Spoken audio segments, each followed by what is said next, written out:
lieu encore cette semaine. Madame a poursuivi pour la faute du médecin, mais monsieur, comme victime par ricochet, a également un recours, ou en fait, a poursuivi. Un élément important.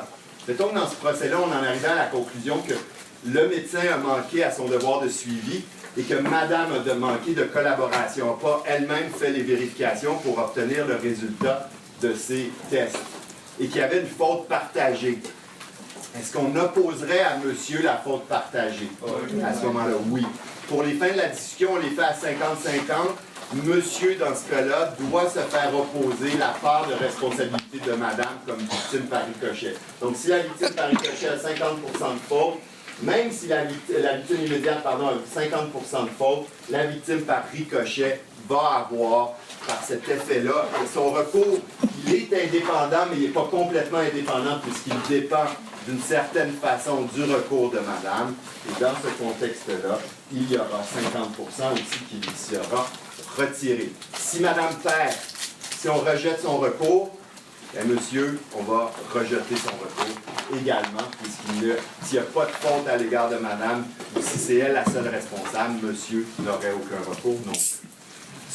Je sais que j'ai eu quelques courriels, ceux qui veulent y retourner cette semaine, c'est très technique. Aujourd'hui, c'est les neuros. Demain, il va y avoir les obstétriques. En fait, il va y avoir les gynécologues qui vont être là. Il va y avoir probablement la plaidoirie vendredi ou lundi, mais cette semaine, ça serait un petit peu plus technique, mais vous pouvez, ça va continuer. Alors, on était toujours avec le préjudice et les évaluations dans le plan.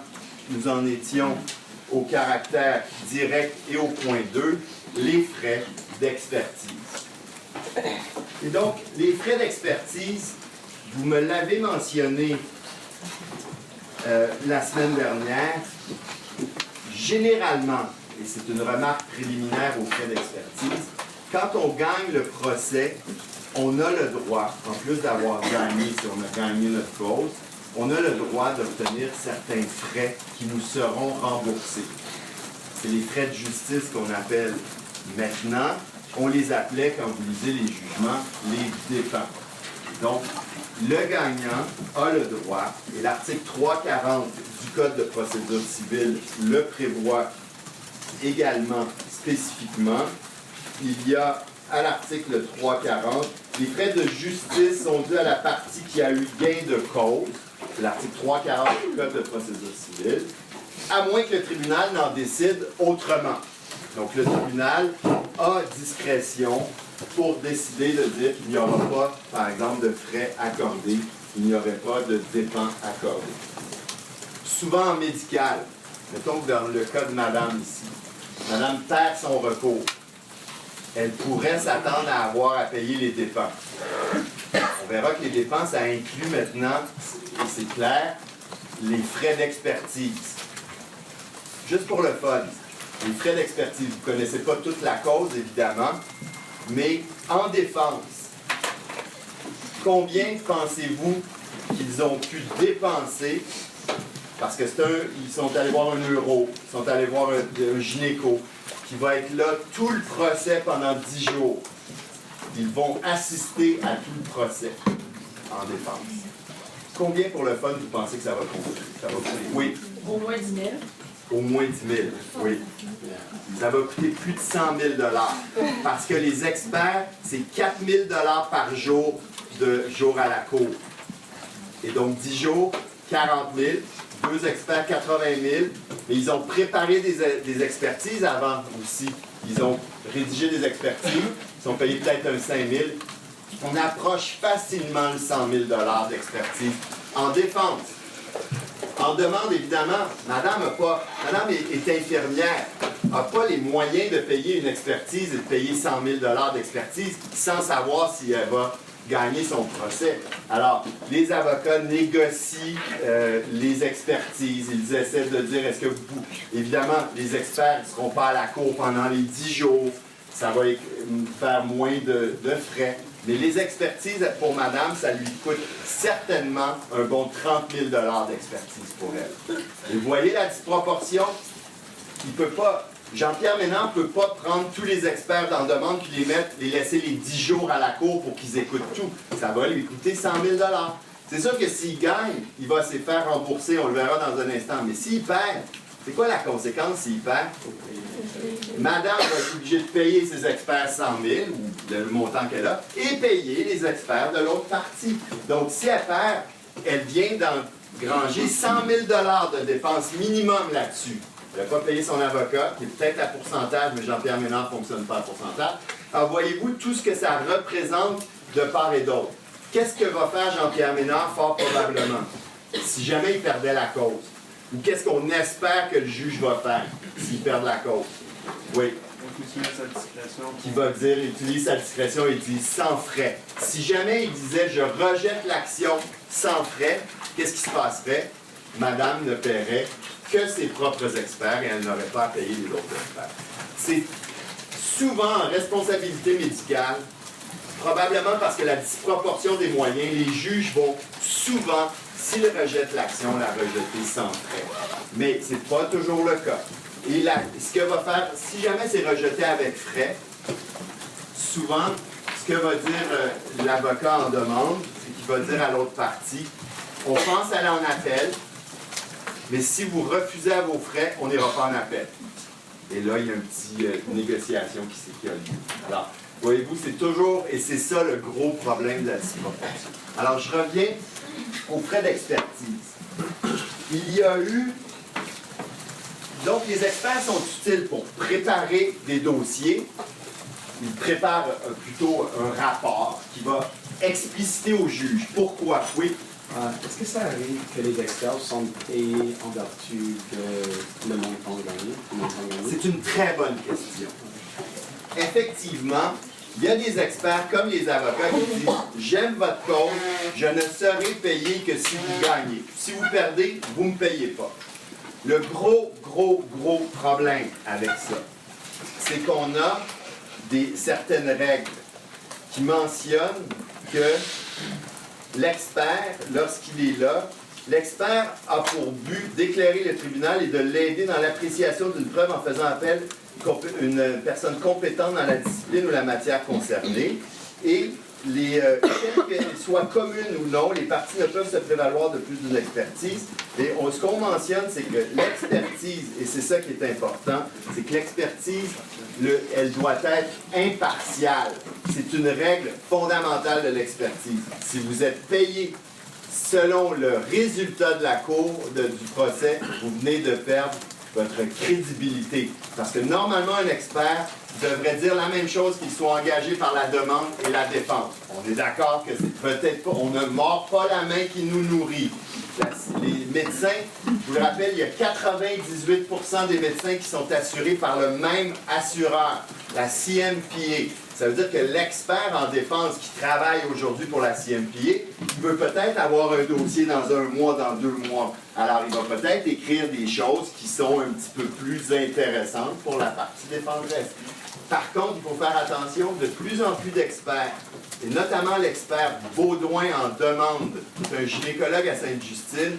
Cet expert-là, il fait de la demande et de la défense, justement pour montrer qu'il peut être crédible de part et d'autre. Et ça, quand cet expert-là arrive en demande, bien évidemment, la CMPA, les défendeurs, ils le voient arriver, ils se disent que c'est un bon expert, ils vont régler peut-être plus facilement parce qu'ils savent que c'est un bon expert. Mais il y a des experts qui ne font que de la demande des fois, des mercenaires qui veulent que la médecine soit extraordinaire. Ils perdent de crédibilité à un moment donné parce que, à un moment donné, même aux États-Unis, il y en a qui ne font que de l'expertise, puis à un moment donné, ils perdent contact avec la réalité de la pratique. Et donc, pour répondre à votre question, ça peut jouer sur la crédibilité de l'expert à ce moment-là. Oui? Est-ce que les experts sont tenus de leurs propos dans un autre jugement? Par exemple, ils ont dit un truc dans un jugement, ils ont dit le contraire dans l'autre. En fait, une super bonne question. Oui, maintenant, quand on fait un travail, mettons, je vais avoir un expert, et là, il est en train de dire « Ah », puis je m'aperçois que dans un jugement, parce qu'on a pu voir un peu son rapport d'expertise, il a dit totalement le contraire. Pour les mêmes faits, on va le mettre en contradiction. Tout à fait. C'est une des façons de déstabiliser l'expert à ce moment-là. Alors, je reviens avec les frais d'expertise. Vous avez compris depuis quelques minutes que ça coûte très cher. Il y a des gens qui ont essayé de demander d'avance que les frais d'expertise soient payés par l'autre partie. Et donc, il y a eu des jugements en disant, moi, je suis une pauvre victime, j'ai pas beaucoup d'argent, j'ai besoin d'une expertise, médecin, paye-moi l'expertise d'avance. Évidemment, les médecins disent, ben non, eux autres, ils ne veulent pas payer l'expertise d'avance. Alors, il y a eu un jugement de la Cour d'appel que vous verrez si vous faites le cours de responsabilité professionnelle qui a dit non. La règle, en droit québécois, c'est que chaque partie paie ses experts. Si vous gagnez, vous les faites rembourser, mais sinon, vous ne pouvez pas d'avance demander que l'autre partie paie vos frais d'expertise. Donc, la grande question qui s'est posée une fois que vous avez vos frais d'expertise était de savoir, est-ce que c'est des dommages ou est-ce que c'est des dépenses? Et donc, il y a eu un débat là-dessus. Vous n'êtes pas obligé d'aller voir le recueil, mais vous irez voir à la page 224 dans l'arrêt Laurent. L'arrêt Laurent avait dit je ne puis admettre que la victime d'un quasi-délit n'ait pas le droit de recouvrer comme dommage les débours qu'elle a dû faire pour établir l'étendue du préjudice. Donc, dans l'affaire Laurent, à la page 224 de votre recueil, la Cour suprême avait dit c'est des dommages, les frais d'expert. Et donc, la partie demanderesse peut les réclamer. Mais si c'est des dommages, le gros problème, c'est que le défendeur ne poursuit pas en dommages. Alors, ça crée certains problèmes. Et là, il y a eu un gros flottement en se disant ça n'a pas de bon sens que ce soit des dommages, il faudrait peut-être revoir la règle. Parce que, en plus, vous savez que quand vous gagnez un jugement, vous avez le droit aux intérêts. Et les intérêts ne sont pas calculés de la même façon si c'est un dommage ou si ce sont les dépenses. Donc, ça peut avoir un impact. Et c'est là que va arriver, il y a eu une controverse à savoir, est-ce que les frais d'expertise sont des dommages ou sont des dépenses? On avait dit dommages dans l'affaire Hôpital Notre-Dame de l'Espérance, mais c'était très contesté. Et c'est là qu'arrive l'affaire Lizotte contre Simons. Vous aviez une question? Oui, mais je suis sûre de comprendre pourquoi c'est comme pas normal qu'il y ait des dommages, pourquoi il y a une controverse. Parce qu'en demande, c'est correct que ce soit des dommages. Vous réclamez des dommages. Je me suis cassé le bras et j'ai eu des frais d'expertise pour démontrer que je me suis cassé le bras. Donc, je vous poursuis. Et un des dommages, c'est mes frais d'expertise. Mais vous êtes le centre de ski. Vous avez eu des frais d'expertise. Et si c'est des dommages, ça veut dire que vous êtes obligé de me repoursuivre pour vous faire me repoursuivre, puisque vous ne m'avez pas poursuivi, c'est moi qui vous ai poursuivi. Et pour vous faire rembourser vos frais d'expertise à ce moment-là, il fallait que vous repoursuiviez la personne parce que c'était des dommages. Il fallait que la partie défendresse pour se faire. Et donc, ça créait une situation qui n'était pas du tout intéressante pour la partie défendresse quand on qualifiait le tout de dommage. Et c'est là que la Cour d'appel a réglé le tout dans l'affaire. Est-ce que ça va pour dommages? Parce que pour les dommages, pour la partie demanderesse, c'est facile. Elle prouve la faute. Un des dommages, c'est les frais d'expert. Mais pour le défendeur, ça voulait dire repoursuivre la personne. Et donc, ça devenait plus compliqué. Page 315. Vous avez l'affaire Simon. Donc, ça se passe au centre-ville. Madame Lizotte est une... Et donc, Claire Lizotte est une psychologue qui marche et fait ses emplettes chez Simon. Qu'est-ce qui va lui arriver? Elle va recevoir donc un mannequin sur la tête et elle va être blessée. Ça a l'air banal, mais je peux juste vous dire que le traumatisme qu'elle a eu, commotion cérébrale très importante, et elle n'a pas pu jamais travailler autant qu'elle faisait, parce qu'elle faisait des expertises en psychologie, et il fallait qu'elle travaille une demi-journée de moins à peu près par semaine, parce qu'elle était plus fatiguée et donc elle avait ses problèmes. Une des questions, parce qu'il y a eu plusieurs questions dans ce jugement-là qu'on reverra dans quelques minutes, c'était de savoir est-ce que c'est des dommages ou est-ce que c'est des dépenses? Et la Cour va rendre la décision. Qu'est-ce qu'elle va dire finalement? Il y avait une controverse encore aussi. Si vous lisez le paragraphe 40, la plante allègue que la juge de première instance a commis une erreur de droit en incluant les frais d'expertise dans les dommages plutôt que dans les dépenses. Cette méprise a comme effet d'octroyer des intérêts. En plus, que ce soit qualifié de dépenses ou dommages, ça avait un impact sur les intérêts, donc vous pouviez faire plus d'argent ou moins d'argent. Et donc, La plante a raison, nous dit la Cour. Le professeur Garner est d'avis qu'il est préférable de qualifier les frais d'expertise comme un dommage. Et donc, par la suite, on regarde l'examen de la jurisprudence et paragraphe 46. Je suis d'avis que les frais d'expertise doivent être attribués au chapitre des dépenses. Cette solution est logique, raisonnable et en plus, c'est la seule qui permet un traitement uniforme des parties. Et je vous renverrai la question. Pourquoi la Cour dit-elle que c'est un traitement uniforme? C'est la seule qui a un traitement uniforme en le mettant pour les dépenses. Oui? Parce que c'est la seule façon que dans les deux cas, ils vont se faire rembourser les frais. C'est-à-dire que c'est la même règle. Celui qui gagne se fait rembourser. Qui gagne? Soit le demandeur, soit le défendeur. Et donc, on les traite exactement de la même façon. Alors que si c'était les dommages, le demandeur était correct dans son action, alors que le défendeur, fallait qu'il repoursuive dans une autre action.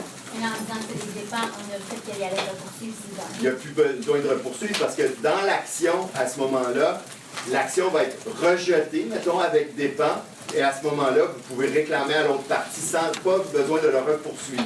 Ce jugement-là vous donne le droit d'avoir à ce moment-là les dépenses. Comprenez-vous? Nous voir la pause. Et donc, dans ce contexte-là, ce qu'il faut comprendre, c'est que ce qu'il faut... Non, parce que je suis sûr que quand on a les dépenses, vous avez un jugement, et là, ça vous donne les dépenses, ou en fait, les frais de justice, maintenant, on les appelle. Ça, ce jugement-là, vous les accorde. Donc, vous avez votre jugement. Comme on les a intégrés dans les dépenses, vous l'avez, votre jugement. Vous n'avez pas besoin de repoursuivre. Vous allez juste faire votre... tout simplement dire, ben voici, mes frais d'expertise sont tant. Vous allez lui envoyer une lettre après le jugement pour dire, ben j'ai eu 32 000 de frais d'expertise, faites-moi un chèque de 32 000 tout simplement. Qu'on soit en demande, qu'on soit en défense. On n'a pas besoin de repasser nécessairement devant le juge à ce moment-là. Et donc, la Cour d'appel a réglé le tout.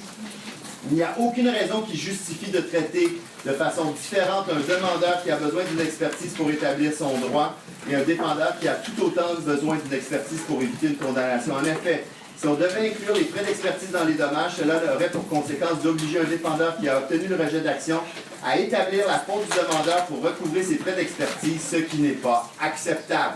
C'est ce que la Cour d'appel dit. Il ne faut pas traiter différemment le demandeur et le défendeur. En les mettant dans les dépenses, ils sont traités égalitairement. C'était toujours le paragraphe 46. Oui. Mais si on prend aussi quand il y avait écrit son dommage. C'est-à-dire qu'au moment où il s'était posé la question dans les années 70, c'était... en fait, à une époque, on n'avait pas le droit de se faire rembourser les frais d'expertise. Et donc, la Cour suprême avait comme poussé un peu plus loin en disant c'est un dommage normal parce qu'elle était confrontée à la question d'un demandeur qui lui réclamait qu'elle avait besoin. Oui, c'est un dommage, mais on s'est aperçu que le jugement de la Cour suprême, après, créait cette absence d'équité du demandeur et du défendeur, et c'est là que la jurisprudence a commencé à grenouiller en dommages-dépens avant que la Cour d'appel en 2010 vienne régler le tout pour le bon. Oui?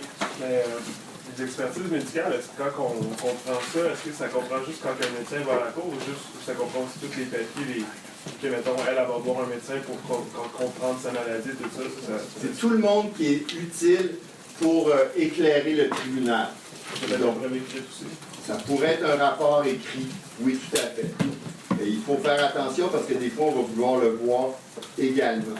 Et donc, dans ce contexte-là, il est important de souligner que maintenant, les frais d'expert, et c'est clair, ils font partie des dépenses. Et donc, la règle à 340, c'est celui qui gagne le procès qui a le droit de se faire rembourser. Ça va? Si vous regardez l'article 339, oui. Mais si le juge dit sans frais, À ce moment-là, chaque partie fait ses propres frais, tout simplement. C'est quand il dit avec dépens ou avec frais de justice, là, vous êtes pris pour payer les autres. Écoutez, faites attention, il n'y a pas juste ça à payer. On a à payer les frais d'interrogatoire, les frais d'huissier. Les frais de justice là, comprennent beaucoup de choses quand même. Oui, il y avait une main? Oui. C'est quoi l'article qui prévoit que les frais d'expert sont dans les dépenses? J'y arrive dans un instant. Et donc, c'est l'article 339 qui mentionne que les frais d'expertise incluent ceux qui sont afférents à la rédaction du rapport, à la préparation du témoignage, le cas échéant, et au temps passé par l'expert pour témoigner. C'est l'article 339. qui mentionne le tout, dans la mesure utile. Si le juge disait, mettons qu'il en arrivait à la conclusion que madame perd son recours, mais il dit que c'était inutile d'avoir les experts qui sont restés tout le procès, il pourrait réduire la demande et dire que le 4 000 par jour, il ne va pas les inclure dans les dépenses. Il y a une discrétion pour moduler le tout. Oui, il y a une question en arrière? En fait, justement, c'est l'article 341 du Code civil ou Là, je suis toujours dans le code de procédure civile qui règle les questions d'expertise et de dépenses. Est-ce que ça va? Alors, ce qui est important, et donc n'oubliez pas cet élément-là, parce qu'à un moment donné, il y a des gens qui exagéraient. Ils se disaient, de toute façon, si je gagne, je vais me faire rembourser. Alors, ils arrivaient dans un procès, et là, ils n'amenaient pas un gynécologue, ils en amenaient 4 pour vraiment dire on va frapper. Eux, ils avaient les moyens pour faire peur à l'autre partie, et là, l'autre, il arrivait avec son gynécologue tout seul, contre 4. Là, on avait l'impression que c'était disproportionné. Là, maintenant, on a le droit à 1 par spécialité à moins d'une autorisation spéciale du tribunal. C'est quand même modulé pour essayer d'équilibrer les choses.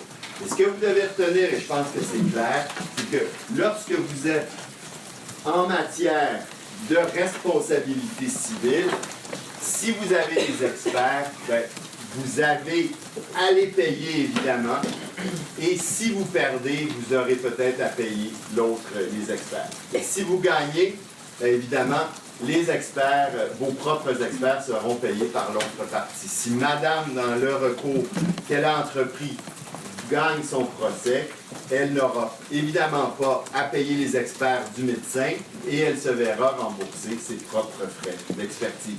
Comme dommage ou comme dépense, puisqu'elle est la partie demanderesse, c'est maintenant clair pour tout le monde, ça fait partie des dépenses.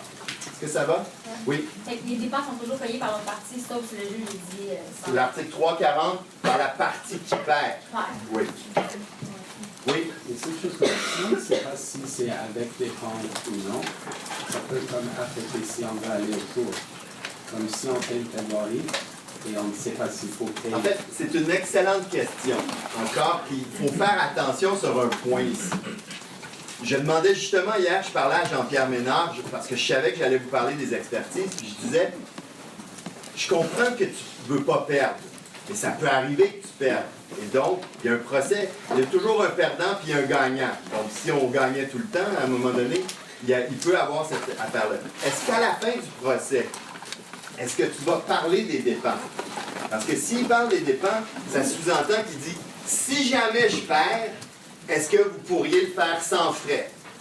Il faudrait qu'il lui plaide ça. Ou est-ce que vous pouvez écarter telle expertise et réduire un peu les dépenses? Vous me suivez?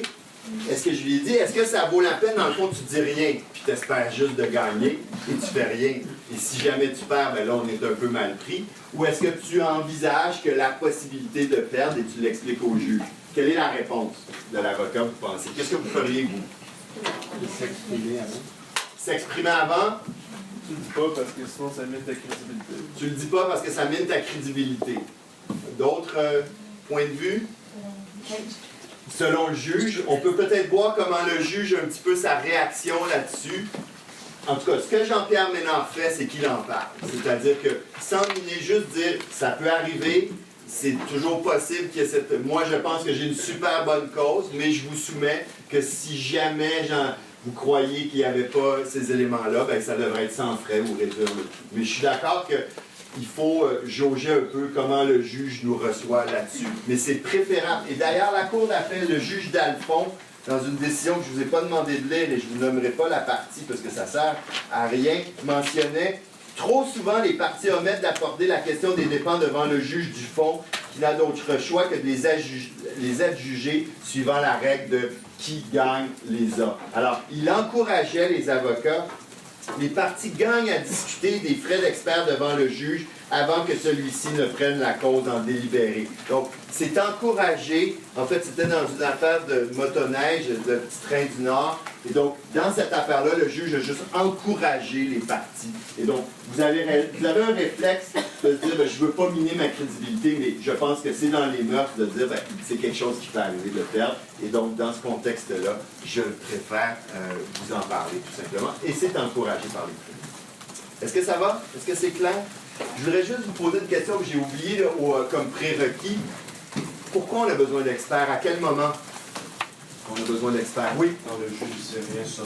Quand le juge est profane dans la matière. Exemple, on a besoin d'experts. Oui, en arrière.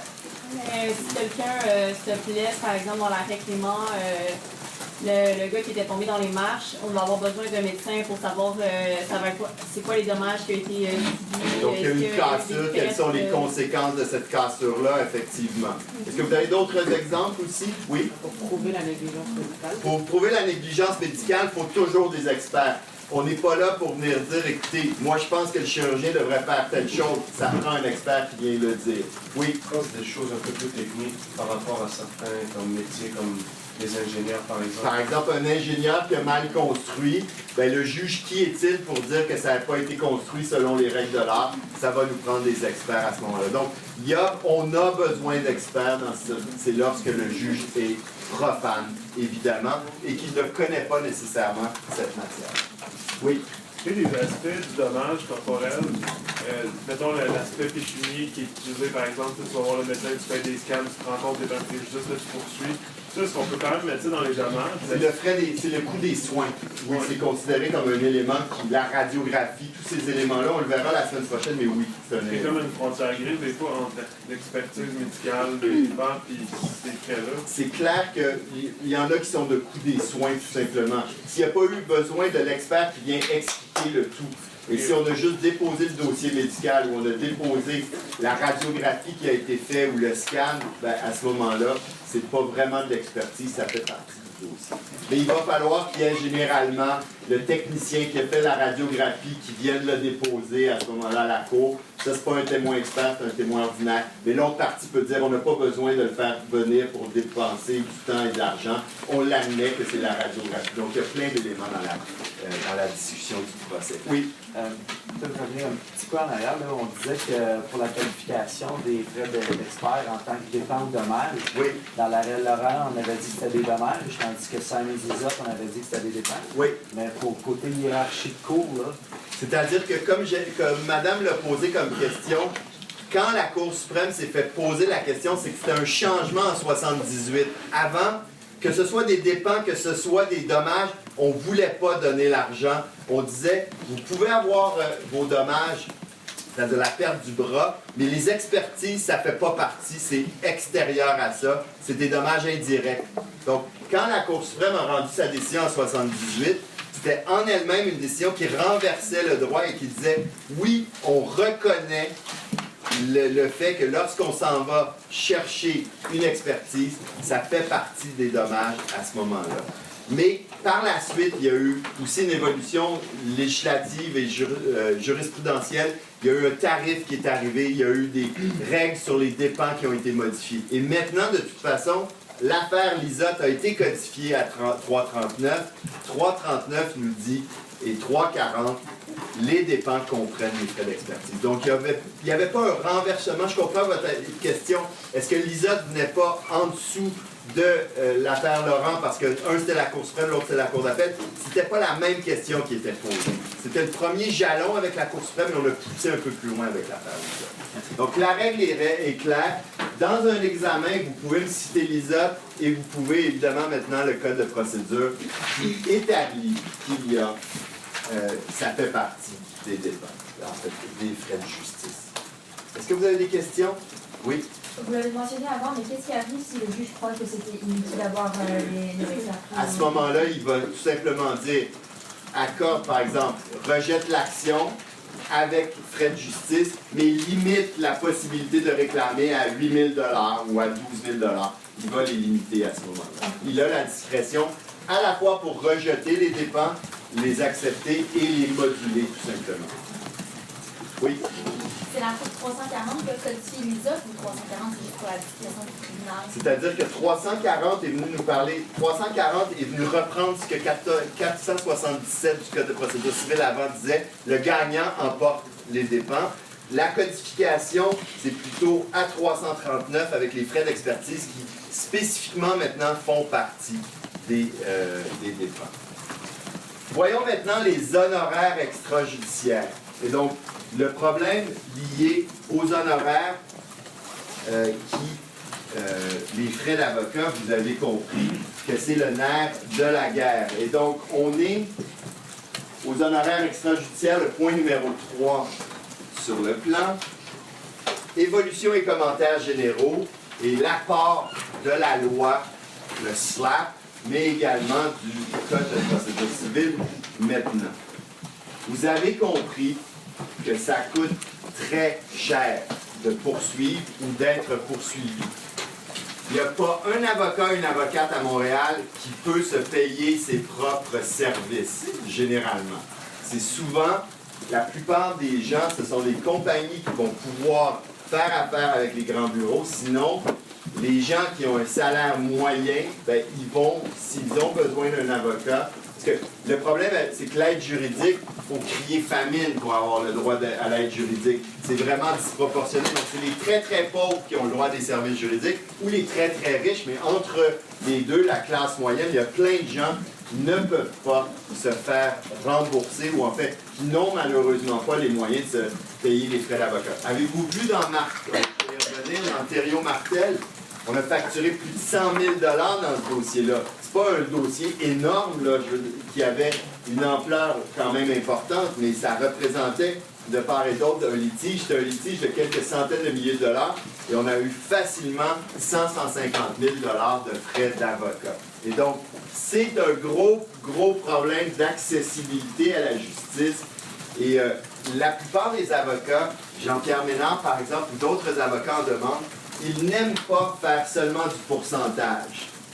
Parce qu'il y a des gens qui sont... Mettons qu'il y a quelqu'un qui se blesse aujourd'hui dans un accident de ski, qui devient paraplégique. Pas beaucoup de moyens. C'était un étudiant, c'était quelqu'un d'une famille qui n'avait pas nécessairement un gros train de vie. Ils auront à débourser plusieurs dizaines de milliers de dollars pour les frais d'expertise et en plus payer leur avocat. Ce que vont faire les avocats généralement, c'est qu'ils ne veulent pas, ils peuvent, il y en a qui vont, il y en a de tous les sortes. Il y a des avocats qui vont dire, je vais prendre votre cause, vous ne payez rien, et je prends 30% ou 35% si jamais vous gagnez. Si vous perdez, j'ai rien. Sauf que le problème, c'est qu'on s'est aperçu que lorsque la victime n'était pas à risque, lorsqu'elle ne dépensait pas d'argent, elle se sentait moins concernée. Et quand il y avait une offre qui était intéressante, mettons une offre à 700 000 $ pour le dossier, et là, elle disait, ouais, non, on va à procès, parce qu'elle n'avait pas déboursé d'argent encore. Alors, ce qu'on a déterminé maintenant, ce que la plupart des avocats en demande font, c'est qu'ils font en disant, vous allez me payer 100 $ de l'heure, qui est très minimal, et donc, je vais vous charger 100 $ de l'heure, et si jamais on gagne, j'aurai un bonus à ce moment-là.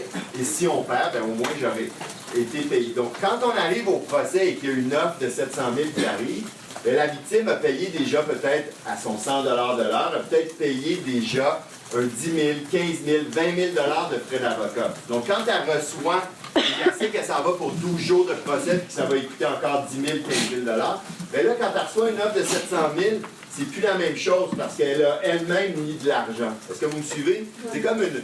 Dans le fond, c'était tout simplement, c'est comme si on a une entreprise conjointe à ce moment-là. Mais en même temps, l'avocat qui est à pourcentage, lui, c'est sûr qu'il y a, quand il y a une offre qui peut-être est un peu plus basse, il va peut-être l'accepter parce que lui, il veut tout de suite l'argent plutôt qu'attendre puis être... Alors, il y a toujours ces considérations-là.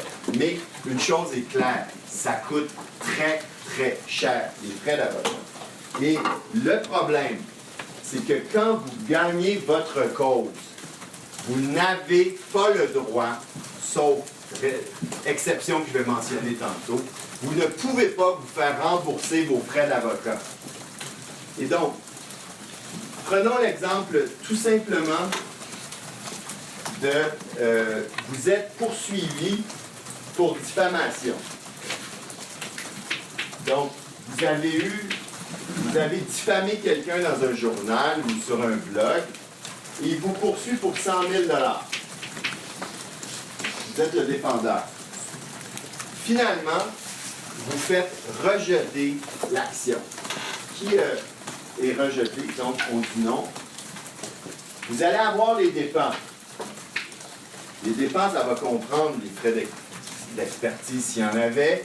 Ça va comprendre évidemment le huissier, plusieurs éléments, les frais de timbre ou certains frais, mais ça ne représente pas les frais d'avocat. Et donc, si vous avez dépensé 10 000 de frais d'avocat, vous avez gagné votre cause, et ça vous a coûté 10 000 de frais d'avocat, qu'est-ce qui se passe avec le 10 000?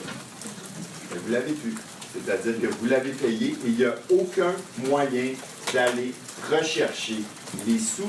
Parce que contrairement à d'autres juridictions, il y a certaines juridictions qui disent que quand vous gagnez, vous avez le droit de vous faire rembourser vos frais d'avocat. Un peu comme les dépenses pour les frais d'expertise.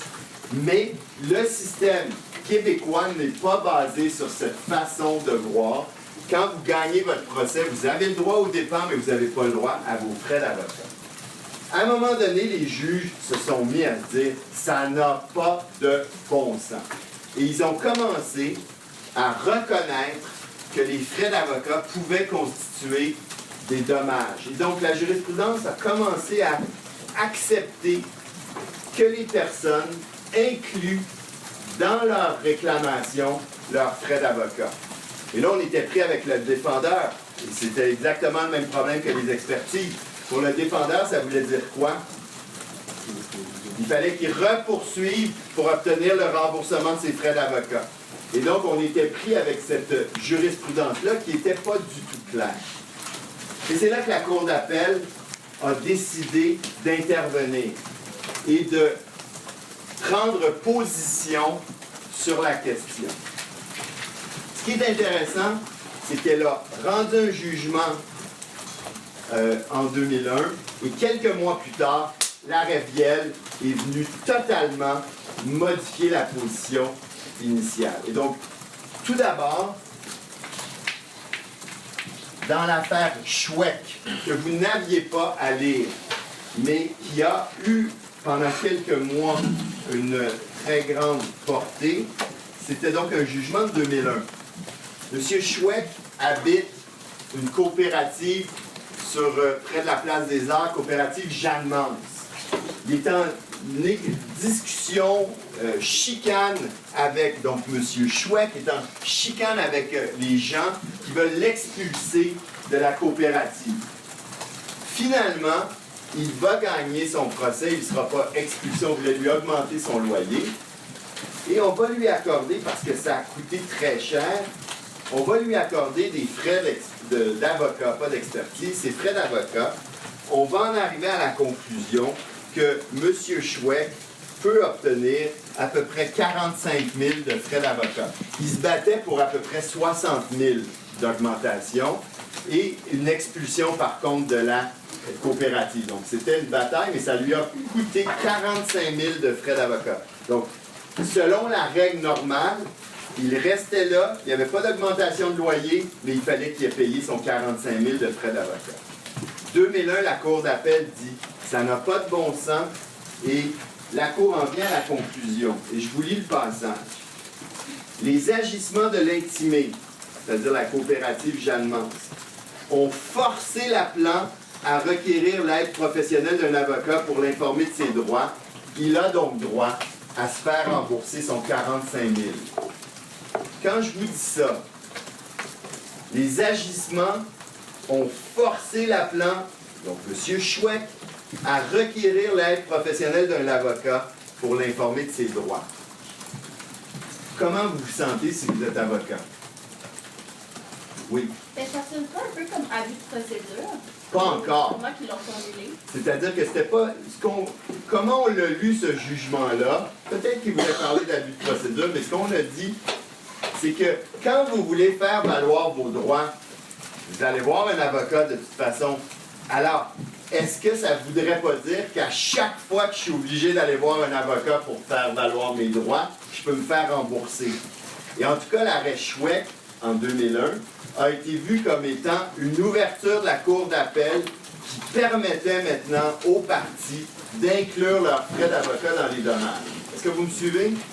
Et donc, le bar était ouvert à partir de ce moment-là les avocats ont commencé à changer leur procédure et à réclamer les frais d'avocat, la Cour d'appel venait de leur donner la possibilité de le faire. Cette phrase est très large.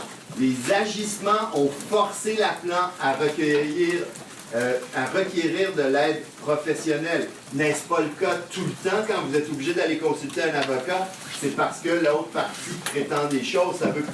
Je ne vais pas jusqu'à la notion d'abus, je dois vous dire. Mais en tout cas, ça avait été vu en 2001 comme étant vu comme une ouverture extrêmement importante de la Cour d'appel.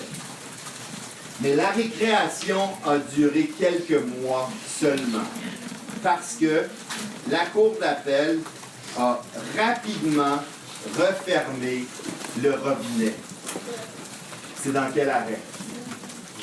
Dans quel arrêt? L'arrêt Viel. Effectivement, quelques mois plus tard, la Cour d'appel va effectivement sonner le glas de l'arrêt Choueck en établissant certaines règles extrêmement importantes qui sont toujours d'actualité 15 ans plus tard. Dans l'arrêt Viel, c'est une histoire de promesses et d'accords préalables. Et donc, c'est vraiment une question d'exécution d'obligations et de transfert de propriété. C'est peu important. Vous le verrez peut-être dans un cours de vente, vous verrez cet arrêt-là, mais cet arrêt-là a été marquant pour un autre aspect. C'est que Madame réclamait à ce moment-là des frais d'avocat. Et qu'est-ce que va lui dire la Cour d'appel? Je vous propose de prendre la pause tout de suite pour voir les jugements avec une tête plus ouverte. Mais, donc, on prend notre 10 minutes et je reviens avec la rivière.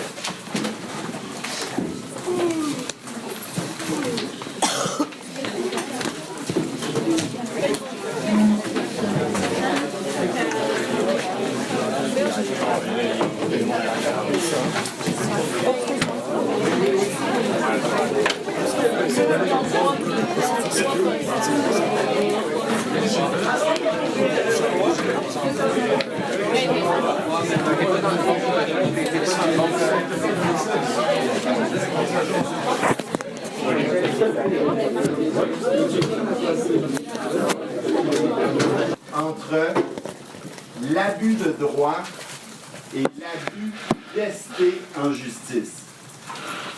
C'est quoi la différence? Un c'est avant, l'autre c'est après. Lequel est lequel? Abus de droit et abus d'esté en justice. L'esté en justice, c'est avant. Non. L'abus de droit, c'est des droits qui sont avant le processus judiciaire, qui constituent à ce moment-là un comportement peut-être inacceptable. Mais l'abus de procédure, l'abus d'esté en justice, je vous rappelle que l'abus d'esté en justice et l'abus de procédure, c'est synonyme. C'est la même chose. Ça a lieu quand vous instituez des procédures inutiles, dilatoires, ou vous continuez un procès qui n'a pas sa place. Prenons l'exemple suivant. Vous avez un travail, vous êtes congédié. Le congédiement, abus de droit ou abus d'esté en justice? Abus de droit. Donc, si jamais vous allez voir un avocat, vérifier vos droits et poursuivre, est-ce que vous pouvez faire payer vos frais d'avocat? La réponse, c'est non. Ce qu'il faut qu'il y ait, et ça, c'est l'élément fondamental pour qu'il y ait des frais d'avocat qui soient remboursés par l'autre partie, est-ce qu'il faut un abus de droit ou un abus d'esté en justice? Ça prend un abus de procédure d'esté en justice. Et donc, extrêmement important pour la Cour, ce n'est pas les frais d'avocat, contrairement à Choueck, c'est vraiment lorsque vous abusez du processus judiciaire. Ça revient à ce qu'on voyait la semaine dernière. Regardez le paragraphe 74 de la décision de la Cour d'appel. Vous la retrouvez à la page 295. Donc, au paragraphe 74 de l'arrêt Viel, je veux juste vous dire, vous faire juste une parenthèse. Vous vous rappelez quand je vous ai mentionné que les jugements de la Cour d'appel, c'était du A, B, C, D, E. Vous vous rappelez quand je vous disais que les jugements de la Cour d'appel font toujours le tour de la Cour d'appel et avec une importance plus ou moins grande qui est donnée qui fait circuler à tous les juges de la Cour d'appel. E étant pas du tout important, mettez-le au recyclage, alors que A, c'est extrêmement important. On veut avoir votre opinion. L'arrêt Viel, ça a été considéré comme un arrêt A+++. Ils ont demandé à tous les juges de la Cour d'appel, ils ont fait circuler le projet, et ils ont demandé à tous les juges de la Cour d'appel de s'exprimer là-dessus, parce que c'était fondamental comme question. Surtout qu'on avait eu Chouette, où il y avait quelques juges qui étaient peut-être un peu plus ouverts aux frais d'avocat, mais on voulait une position claire de la Cour d'appel, et donc l'arrêt Viel est vraiment un arrêt de principe extrêmement important parce qu'il a été vraiment entériné par l'ensemble des juges de la Cour d'appel, même si c'est seulement les juges ici, le juge Rochon notamment, qui va l'écrire, et c'est vraiment un arrêt important. Et donc, paragraphe 74, avant d'examiner plus avant cette question, il importe de distinguer, de définir l'abus de droit sur le fond, l'abus sur le fond de l'abus de droit resté en justice. L'abus sur le fond intervient avant que ne débutent les procédures. L'abus sur le fond se produit au moment de la faute. Le congédiement est un abus sur le fond, évidemment. Il a pour effet de qualifier cette faute. La partie abuse de son droit par une conduite répréhensible, outrageante, abusive. Au moment où l'abus sur le fond se cristallise, il n'y a aucune procédure. C'est précisément cet abus sur le fond qui incitera la partie adverse à s'adresser aux tribunaux. Et c'est dans ce sens-là, madame, que votre commentaire de tantôt par rapport... C'est vrai que quand on le voit, force à... Mais je pense que ce qu'avait le juge Chamberlain dans le petit commentaire que je vous disais tantôt, force quelqu'un, c'était pas si abusif que ça dans Chouette. Mais c'est vrai qu'ici, là, on sent cet élément-là qui peut jouer. C'est précisément cet abus sur le fond qui incite la partie à s'adresser aux tribunaux. À l'opposé, l'abus d'honnêteté en justice est une faute commise à l'occasion d'un recours judiciaire. C'est le cas où la contestation est au départ de mauvaise foi, soit en demande en défense. Ce sera le cas lorsqu'une partie de mauvaise foi multiplie les procédures, poursuit inutilement, abusivement une procédure, un débat judiciaire, etc. Et donc, le paragraphe 77 est extrêmement important. Soit dit avec égard, les principes de la responsabilité m'incitent à apporter une réponse négative à la question. En fait, la question, c'était, au paragraphe 76, je vais formuler la question qu'il nous a posée. La conduite répréhensible, abusive et de mauvaise foi d'une partie sur le fond du litige permet-elle en soi à la partie adverse de réclamer les honoraires extrajudiciaires? Soit dit avec égard, les principes de la responsabilité m'incitent à apporter une réponse négative. En principe et sauf circonstances exceptionnelles, les honoraires payés par une partie à son avocat ne peuvent, à mon avis, être considérés comme un dommage direct qui sanctionne un abus sur le fond. Il n'existe pas de lien de causalité. La causalité adéquate correspond à ce moment-là aux événements ayant un rapport. Seul l'abus de droit d'ester en justice peut être sanctionné par l'octroi de tels dommages. C'est donc lorsque, par exemple, vous êtes congédié de votre emploi, et là, vous poursuivez votre employeur. Et là, votre employeur fait des procédures inutiles, futiles, fait des interrogatoires inutiles, fait traîner le débat. Là, c'est plus un abus sur le fond, c'est un abus d'ester en justice. Là, vous aurez droit à vos frais d'avocat. Mais ce qui est extrêmement important, c'est que la jurisprudence a compris de l'arrêt Viel que c'était une ouverture ou une fermeture des frais d'avocat. J'ai entendu ouverture. Est-ce qu'on a ouvert ou fermé le tout? On a fermé, il y en a encore une possibilité, mais elle est réduite à il faut prouver l'abus de procédure. Le simple fait d'avoir à me défendre dans un procès civil n'est pas suffisant. Reprenons l'exemple du demandeur qui poursuit en diffamation le défendeur. À quelles conditions le défendeur pourra-t-il obtenir le remboursement du 10 000 de frais d'avocat? S'il démontre qu'il y a eu un abus de procédure.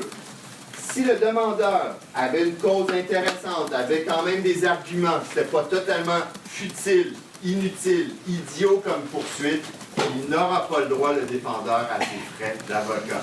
Il faut véritablement que c'était un recours qui n'avait pas vraiment d'affaires. On a détourné, on a abusé du processus judiciaire. Est-ce que ça va?